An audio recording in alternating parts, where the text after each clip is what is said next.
Hi, I hope you're well. It is the 9th of December and it's about 1 o'clock, I think. I have just been recording podcast episodes. I have recorded 3 episodes for the remainder of December.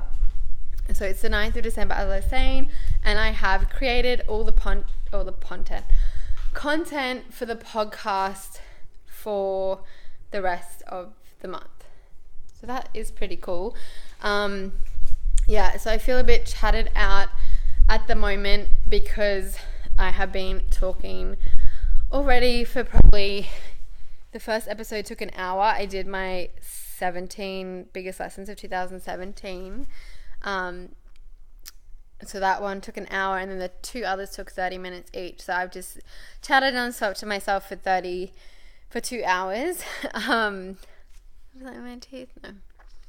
No. So I went for a walk this morning, and then I did that. I did self-coaching scholars as well. I spoke about this in the podcast, but I'll talk about it here because I have been keeping you guys updated, and I want to keep you updated. That I feel like this lighting looks better. No. So as you guys might know, I've been planning an impossible goal for 2018 per Brooke Castillo's online course. And I did I think it's a couple of episodes I've talked about the whole reason behind it needing to be impossible instead of realistic. So my impossible goal was originally 120k in 2018 in my business. And then I made it 100,000 because I felt as though that was a nicer number. Now I'm kind of like, I don't feel like it's impossible. Like, I was reading through some of the advice she was giving other students, and I'm feeling with my hair a lot. She was just saying, like, it really needs to be something that legitimately feels impossible. So 100,000, I think, because I can see the how, even though I've never done it, it doesn't feel impossible. It just feels challenging. But 250,000 or 500,000 literally feels impossible. And usually that means that I wouldn't set it as a goal because I don't want to set a goal I can't achieve. But because of the way she talks about it, the benefits of setting the impossible goal, which is really that if my goal is 500,000, I'll be thinking in such a different way to if my goal is 100,000. And if I can manage my mind and not beat myself up about not achieving a goal, like say if my goal was 500,000 and I didn't make it, but I made 200, is it better to have failed at that than to have aimed for 100 and only made 100? Just something interesting to think about. So I'm thinking of making it 500 just because that's literally like, holy crap, that's impossible. And then if I don't get anywhere close, that's fine. But the whole point as well is to not be like, oh, it's too hard, I'm not going to try anything. It's like trying. And then if you don't make it, that's fine. It's so hard, I'm not going to try anyway. Anyway, so I did a lot of brainstorming around that and around what I want my focus to be for the first quarter of the year, because she breaks it down into having 25 things that you're going to try and do and be willing to fail at in each quarter of the year. So originally when I did that exercise, I wrote down like 25 really big things, in the sense that it was much more than 25 things. Like one line would have like 10 tasks in it.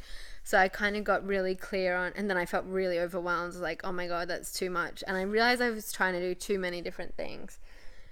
Instead of focusing on 10 ways to make one thing successful, I was focusing on like 10 different things to try and make successful.